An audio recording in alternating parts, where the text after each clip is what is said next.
So authentication, we've talked about earlier on, part of the AAA, a couple of different things here, the CIA, confidential integrity, and what's the A in that one?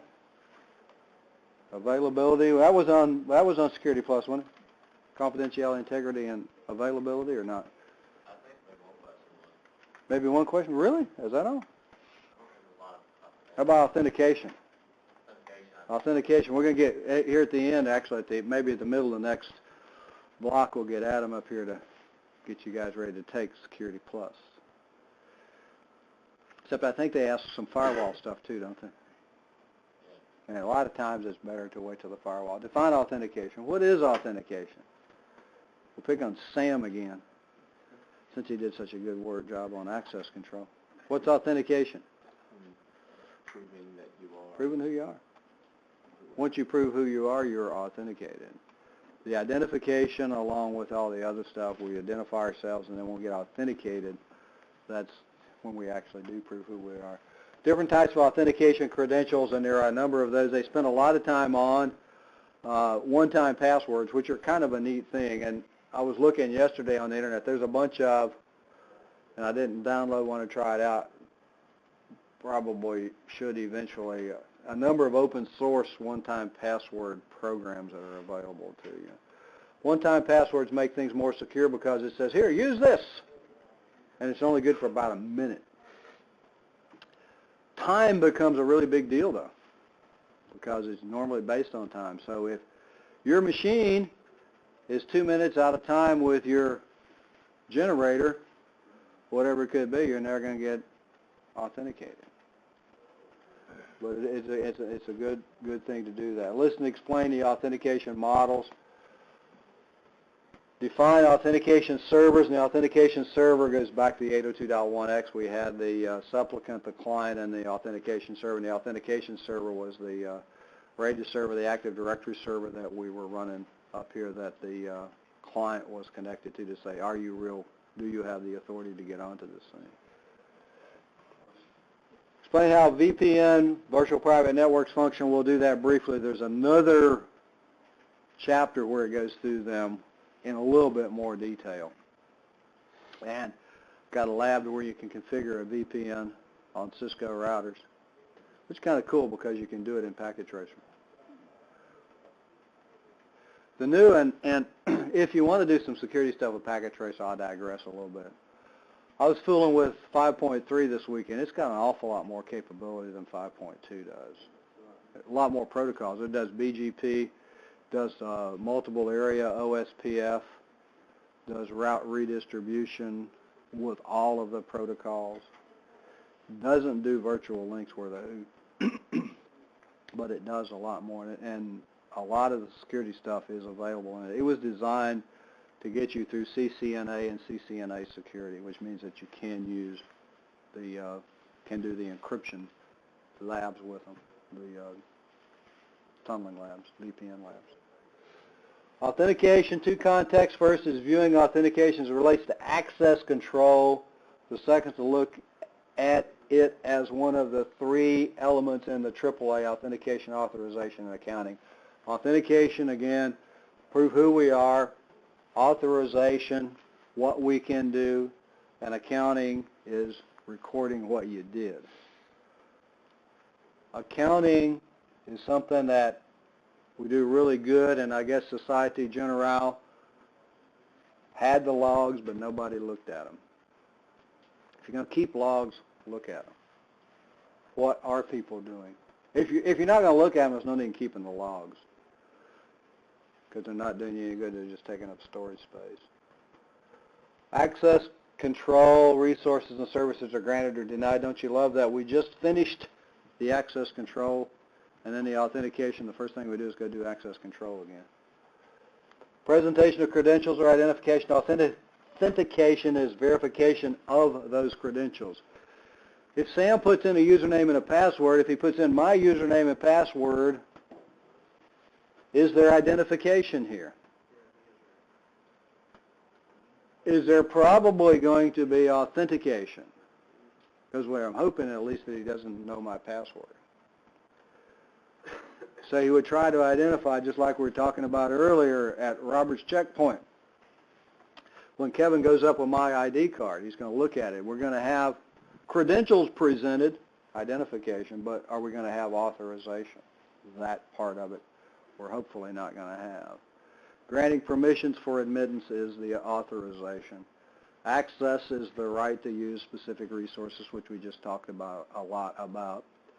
AAA provides a way of identifying users, authentication in a AAA, them enter a valid password before granting access. Because you can put my username in, it's not real hard to figure out, it's the old cold iron.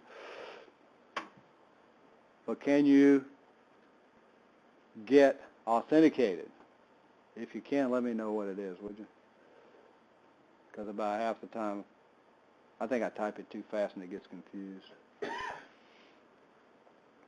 Often defined as a process of enforcing policies. Authorization determines, carry out certain tasks, enforcing the policies as we go through these things. Accounting measures what the resources that the user consumes. And there are a couple of ways, a couple of things you can do with this if you're using an access control or how long you're on type of charge. How do you charge for IT services? By the hour? Everybody charges different. How do we charge by the IT services? We don't really. But some places do.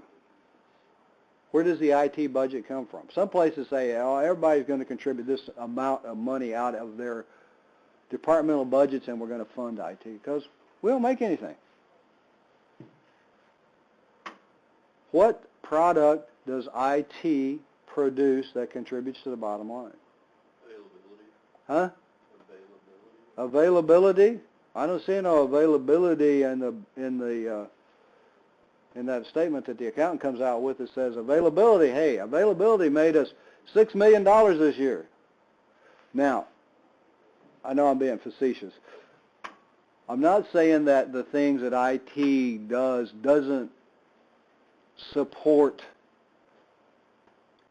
a better way of doing things, and that way contributes to profitability, but there's no single item that you can say, IT made 6 million widgets that we sold at $30 a piece, and we had a net profit of $6 million.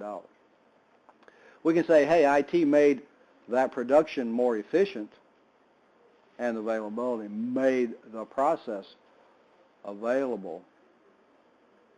And the department that made the 6 million widgets may say, hey, we got to have IT, so we'll contribute this percentage of our budget to IT because they are in large part responsible for making the company profitable. But how do you do that? Sometimes it's just a percentage from everybody, sometimes different parts of the company, different percentages. Sometimes you base the charge to the departments on how much IT time they use. And recording this, the accounting would be one of the ways that you would determine how much each department used. Would kind of keep people off Facebook if you did it that way, wouldn't it? What if when you went to Facebook, you took away from the bottom line of your department, which then meant that you didn't get as big a bonus? Hey, that's the way we can stop all this Facebook stuff, huh? Got to figure out some way to integrate that in with grades, huh? What do you think? What do you think, Sam? That would work, yeah. Evidence, okay, so the information in the accounting, evidence of problems for billing and for planning. Planning is, yes, we're getting more and more and more Facebook hits, so we need more bandwidth. More and more and more people are watching movies. And those may be legitimate or not. What about training videos? I think James talked about that in his discussion too. Interactive courses. What about training videos? What if we want you to take a course that has audio visuals? What if we're distributing some sort of training and we're going to get more courses? planning? Are you getting to the top end of what you have? AAA servers can be dedicated, and in fact, if you're using auditing on Cisco routers, you have a small cache that you can record the stuff in, but typically you're going to have a server that you're going to store the information on, so you would actually put most of your logs on a separate accounting server. Authentication, passwords, one-time passwords, biometrics, behavioral biometrics, and cognitive biometrics. This is where we're going to spend a couple of minutes here, not too many. One-time passwords is a password that's generated that's good for usually a certain amount of time. We got a piece of software on the machine and a fob or something that generates it. They use the same algorithm, same timestamp, generates a password that's good for maybe a minute, maybe 3 minutes, whatever the software uses itself. Time synchronized is a common one, doesn't have to be. It's used in conjunction with a token, the thing that you have. I got some pictures here in a minute. The token and the corresponding authentication server share the same algorithm, and each algorithm is different for each user's token, and I saw James take a breath and we just generated, but each user is going to be a little different in the algorithm that's used. Perhaps a different salt for each of these users.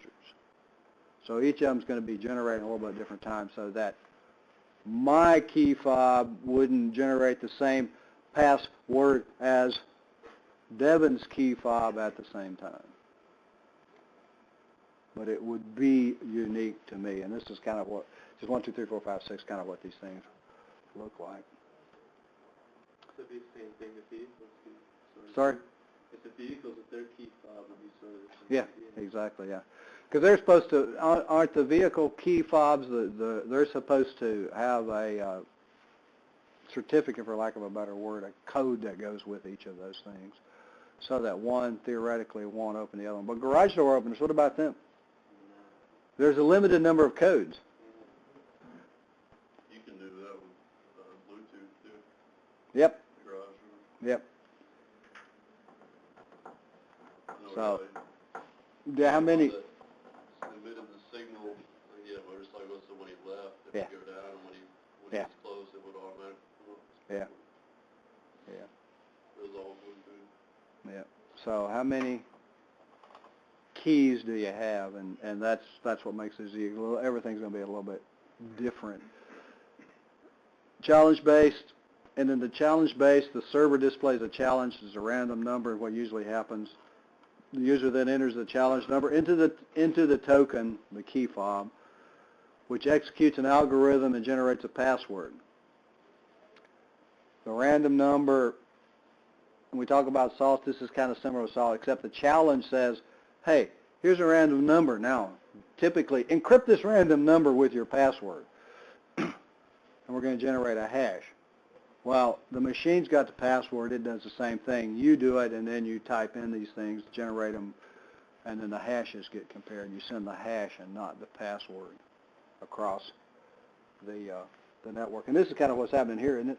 The authentication server sends you a challenge when you try to log on. You type the challenge into your password generation device, whatever it is.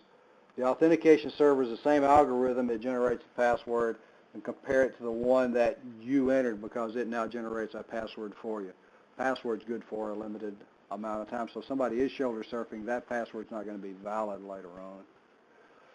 Biometrics, standard biometrics, fingerprints, faces, handprints, irises, retinas, the things that we are.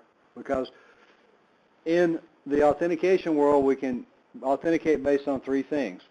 Something you know, username and password, something you have, smart card, something you are, the biometrics.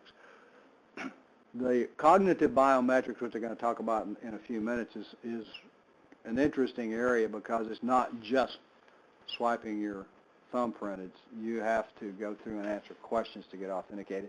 And we see those things a lot to password recovery, don't you? And more people are going to that, where you set up an account. The first thing you do is go and and answer the questions so that if you need the password reset, you go back and answer the questions again. Those are good and those are bad. What if somebody knows the answers to those questions? What if they know where you were born? Know what your first car was? Know what your mother's maiden name is? Know where you met your spouse?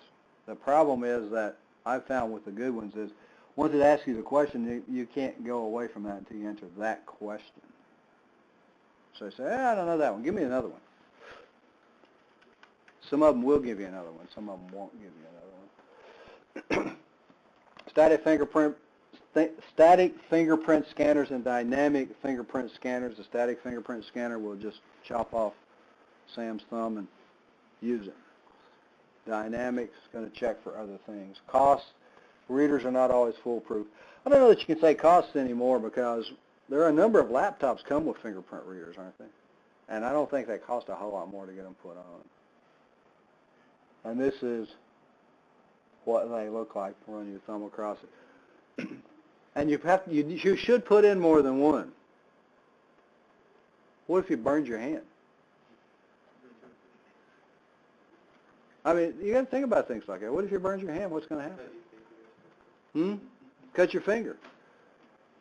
And typically they have more than one fingerprint recorded, I think. Was it 5 or 6? So that you don't just have to use the one. If you burn that one, then you can use something else. No, one might be the predominant. Behavioral biometrics authenticates normal actions that the user performs. Keystroke, attempt to recognize the user's unique typing rhythm. Keystrokes and the dynamics, two unique variables, the dwell time and the fly time, how quickly and how long you keep keys depressed. And something that they talk about, which is actually true in World War II, the people that listened to the coders could recognize which coders were which just based on the way that they sent Morse code. They could recognize who was at the other end of the teletype. These things can recognize, and one can recognize in this how you type on the keyboard is that you actually typing or has somebody compromised your credentials. One of the things that they don't talk about in here, but they do in some other ones, is signature as an authentication method. And it's not just the shape of the letters that you use, it's the speed that you write, the pressures that you put at different points in the letters. So that would be behavioral biometrics. And the behavioral biometrics unproved, this is the user template. This is where you would go in and type something or write something or whatever else. This would be the user template would be the accepted area, the parameters of where you would be. Voice recognition. What does your voice sound like? What are the acceptable parameters of this? Because you're not going to say everything exactly the same way. If you fall inside the template, you get approved. If you fall outside the template, if somebody's Sam's trying to type the stuff on the keyboard that has these things, for me, probably type at a different rate, then he'd fall outside the user template, outside of what I did. Behavioral, voice recognition, phonetic cadence, speaking two words together in one word bleeds into the next word. How do we speak? And everybody speaks a little bit differently, even though we generally understand each other, the words that we're saying anyway. There are differences in the way that we say those words, and that's what this is about, the behavioral biometrics in the voice recognition. Voice recognition's gotten a lot better than it was just not very many years ago. Because not very many years ago, if you used voice recognition, you got a cold, you were not getting into whatever it was you were doing. And a lot of that was just, instead of typing, you speak the word, training it. Computer footprint, banks use this a lot. Where do you normally access your checking account for? Kevin said his wife normally gets up in the morning, mine does too. First thing she does is go see if anybody stole all the money. What if and when we got a new computer, you know what it said? Hey, this is not your computer. Let's see if you can answer some questions. What computer are you on? Where does that, it came from the same place, but it was a different machine. recognize that, probably from a cookie, but it recognized that. They also do things to prevent you from getting to the bad websites. Bank of America's got this picture that you put up and this phrase that you put up. And it didn't like my phrase, so I just put something like, "This is a horse." Okay. It didn't like my phrases. But if you go, if you get diverted to bankofamerica.com and you don't have that, you should immediately say, "Hey, there's something wrong here, shouldn't you?" What kinds of things can we do to prevent these things? What can they do? So the computer footprint, are you accessing your accounts from someplace that you normally access it from? Are you accessing it from, let's say, Paris, France? Now what they say, most U.S. companies won't accept foreign transactions. Or what if somebody's accessing your account from, let's say, the Soviet Union? Huh?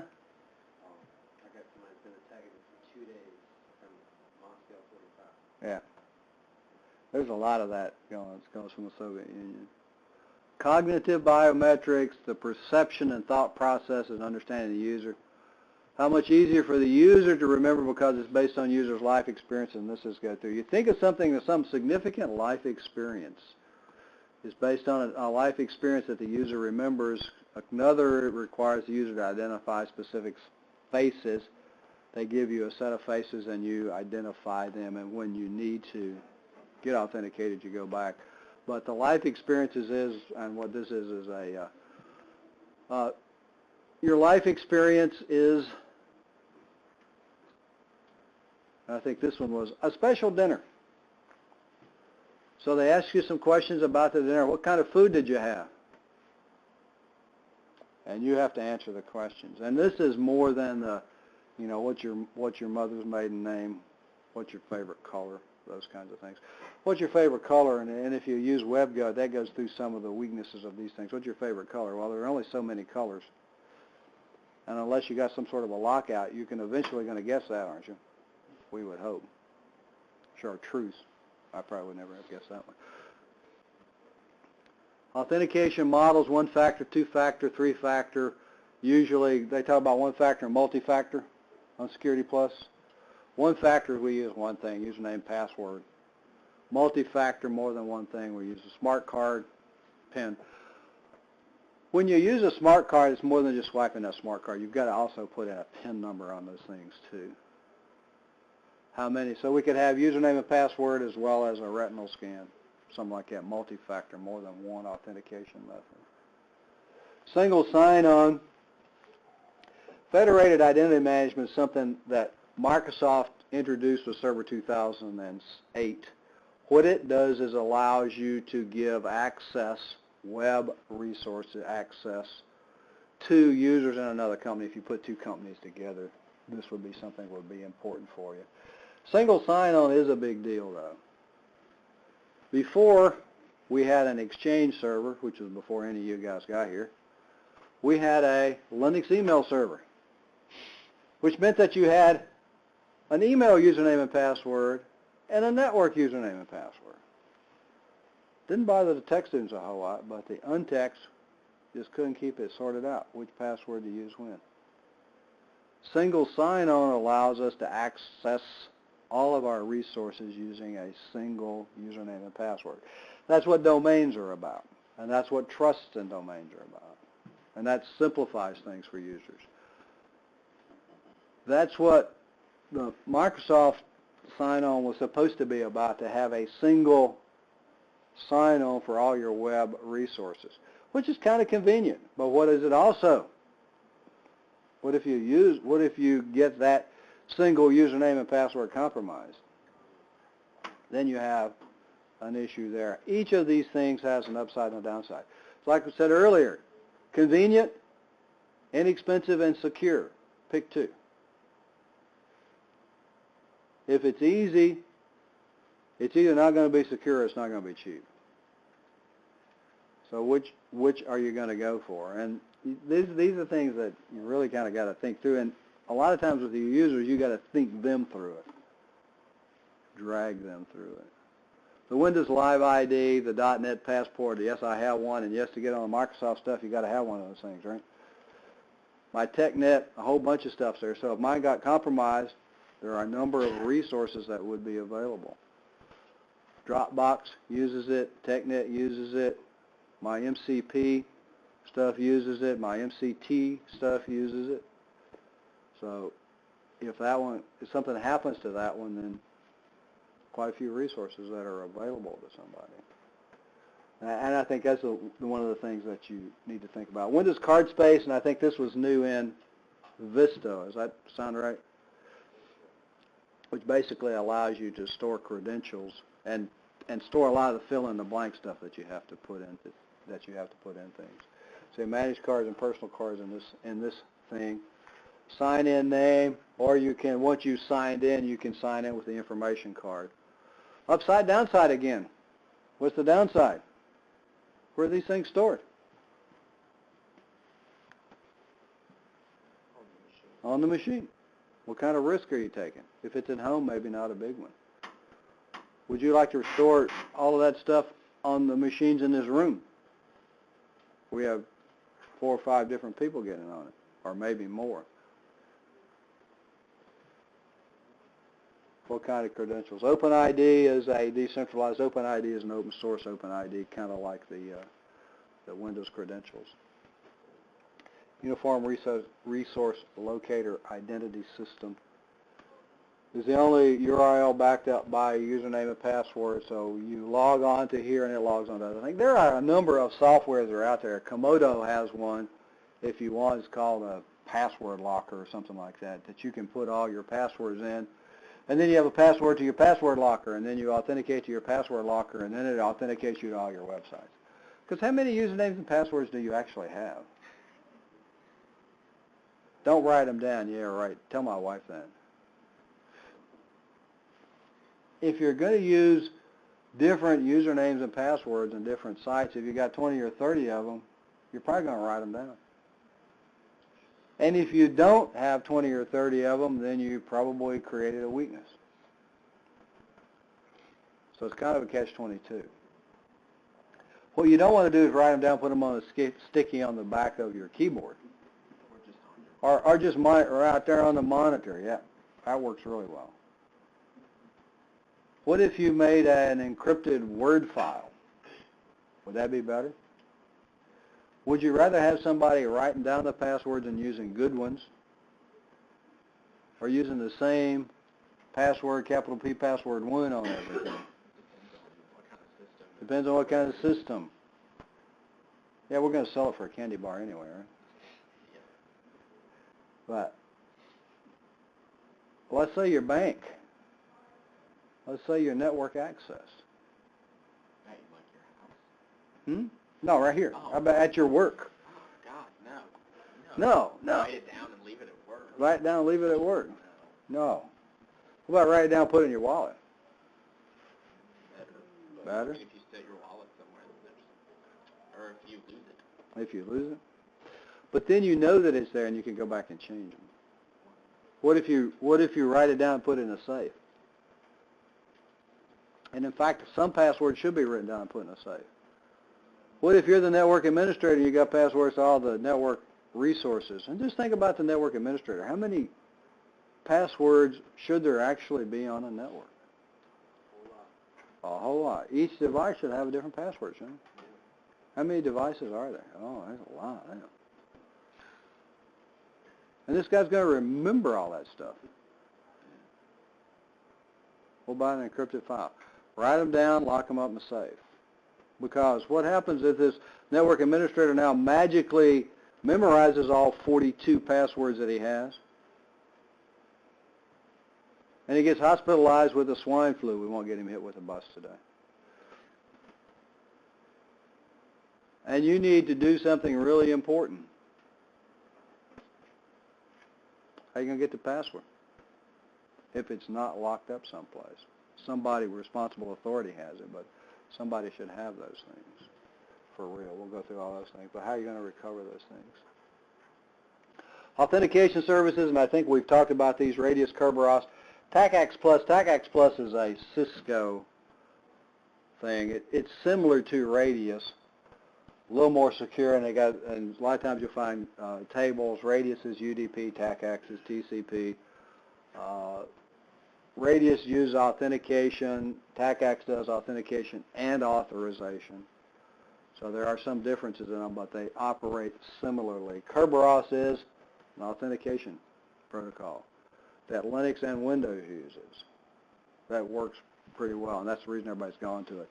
It's owned by MIT. It's not owned by Microsoft. It's not owned by Linux. MIT developed it.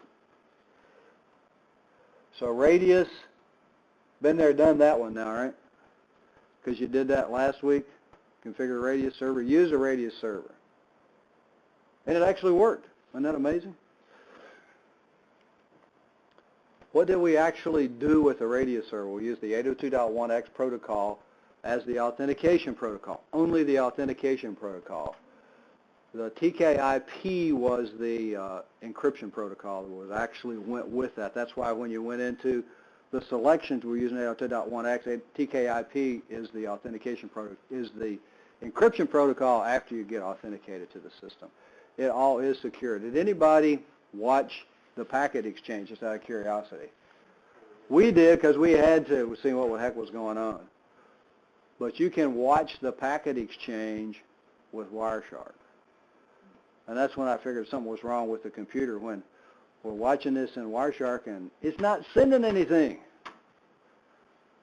So if it's not sending anything, it's obviously not going to get to the other end.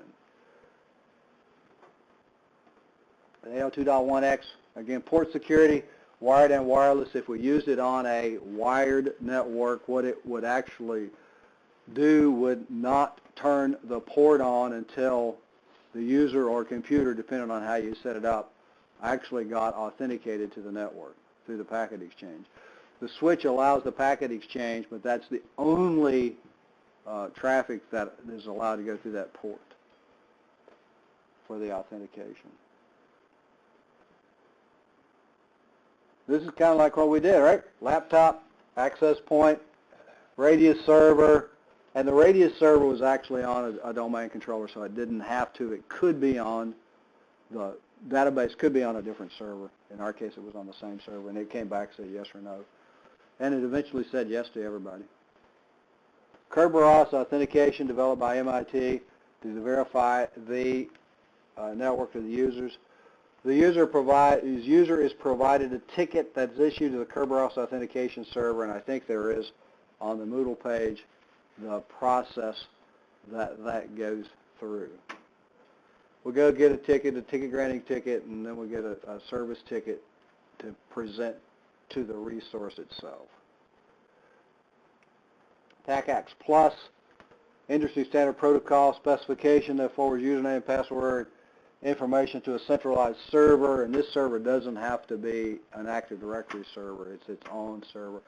Some wireless access points actually store their own information on the access points themselves, depending on what you buy, how much you spend, what's on it. Some of them have Radius servers that run on the access points, so that you don't have to have a server out there that does that. Centralized service TACAX, database such as Linux or Unix password file with the TACAX protocol support. Again, the process is like Radius.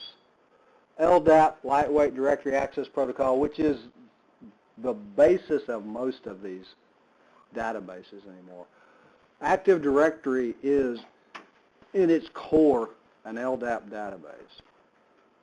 That's what allows us to use it to authenticate you to Moodle. Moodle can either maintain its own username and password database, or it can use an LDAP database. And that's the way it's configured right now, is to use your network credentials in order to get your own. X.500 is a standard for the directory services created by the ISO. Active Directory is not an X.500 standard compliant database. It follows most of the rules of the X.500, but it's not. NetWare is a fully compliant X.500, and if you go through them, they have some objects in there that they recommend you don't use. They're just there so that it meets the X.500 standard. White pages, capability to look up information by name. Yellow pages, to browse and search for information by category. So these are all part of the ability to get the information back from the databases themselves. Information in the directory information base, and I think that these things are just mostly, they throw these terms out so it gives them something to test on. Do you really care? What do you care? What can I put into this thing and how can I get the information back? But we have the directory information base, and the entries are arranged in a tree structure with the directory information tree.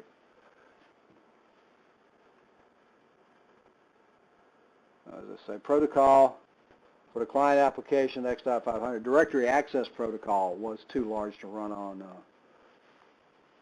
desktops, and that's where they came with the lightweight directory access. And Netscape did most of the development with LDAP. LDAP, X.500 Lite, subset of the directory access protocol. LDAP runs on TCP/IP, simpler functions and codes its protocol elements in a less complex way than X.500. LDAP is an open protocol. Extensible Authentication Protocol, we've used that too, right? Because we use 802.1x, EAP, Extensible Authentication Protocol.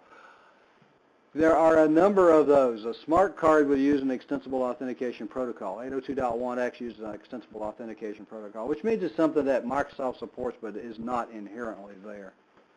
Can you just plug in a smart card and it's going to work? You got to set it up, configure it, get the certificate on it, those sorts of things. Could you just say, hey, I'm going to use 802.1x? You had to do some configuration, did you not? Set up some stuff. Has to be sure some services were there. These are the exchanges that go on between the supplicant authentication, the radius server authentication here, we'll call the client, 802.11 association and response, the EAP request. The EAP request is, hey, let me have your username and password. And then it sends it there. That information gets to the radius server. The radius server says, we had to set up a policy, didn't we? Yeah. Policy says, hey, can you do this, for one thing? And there were other things we could put in that policy, but we didn't, like time of day and on all those other things that you can do for remote access. If it says okay, it comes back, the EAP request response goes back here, and then it does the four-way handshake, and we finally got the IP address. The IP address didn't come up real quick after you actually got authenticated, did it? It's like, no, this thing's really not working. I just got a 169 address, and then we got the real address. Password authentication, and take a look at these. They ask these on Security Plus still? PAP, CHAP, MS CHAP, MS CHAP V2.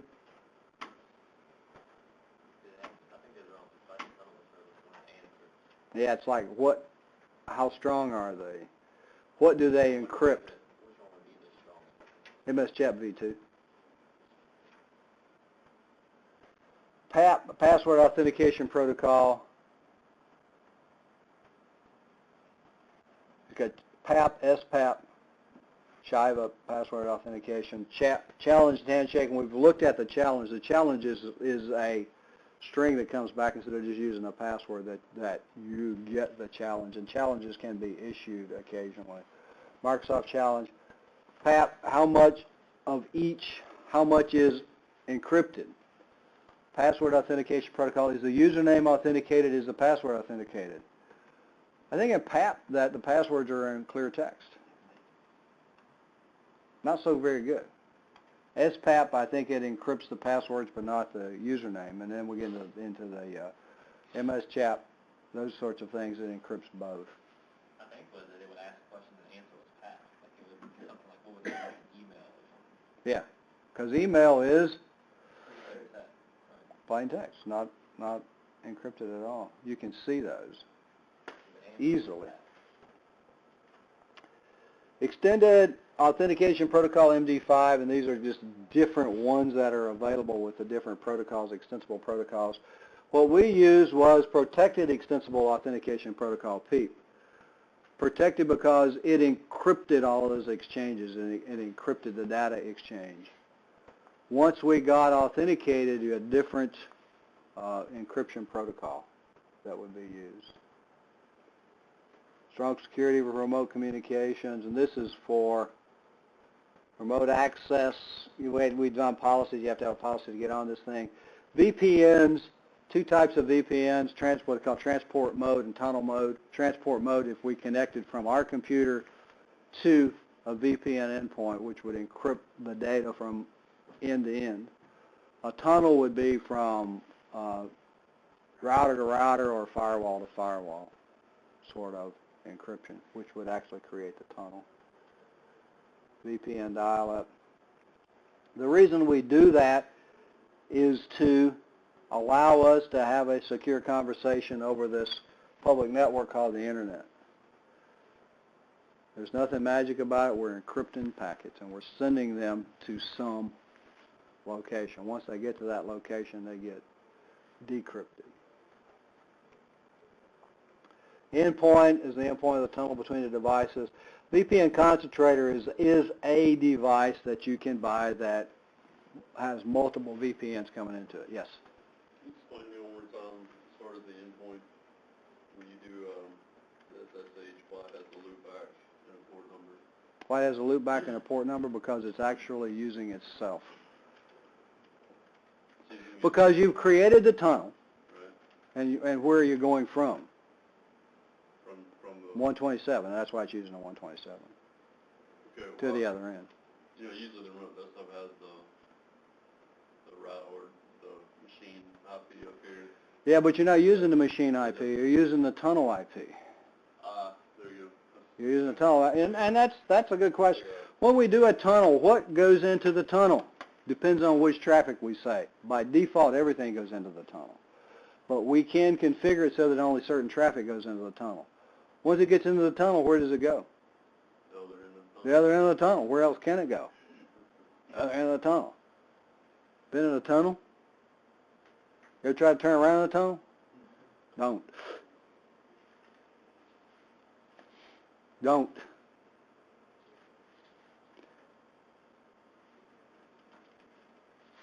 What does mean?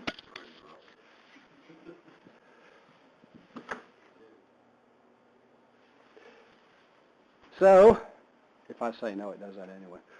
The VPN concentrator is something that has multiple VPNs coming into it.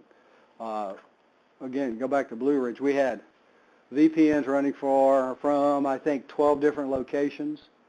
There was a VPN concentrator at the headquarters that brought all those VPNs together there.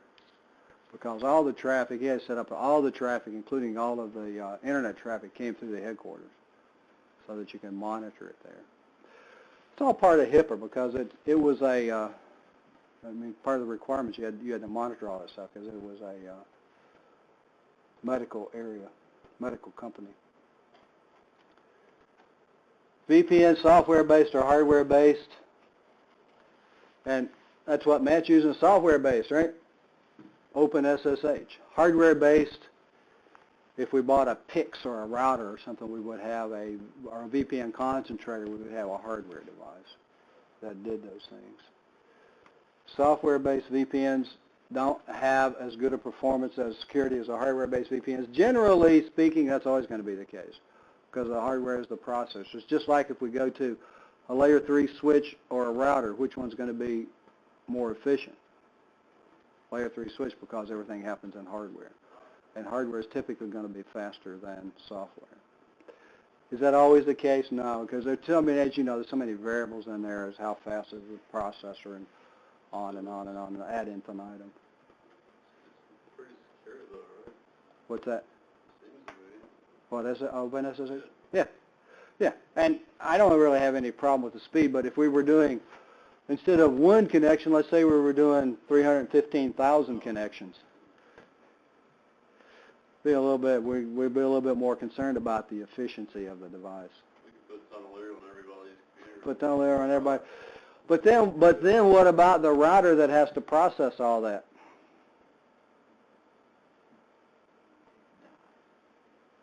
I mean, yes, you can, but you kind of have to think about those things. Are you going for computer to computer, or are you going for computer to network? Computer to And that's, well, computer to the network, then tunnel leer wouldn't work so red hot, would it? Because that's an endpoint. That's a point-to-point, is it not?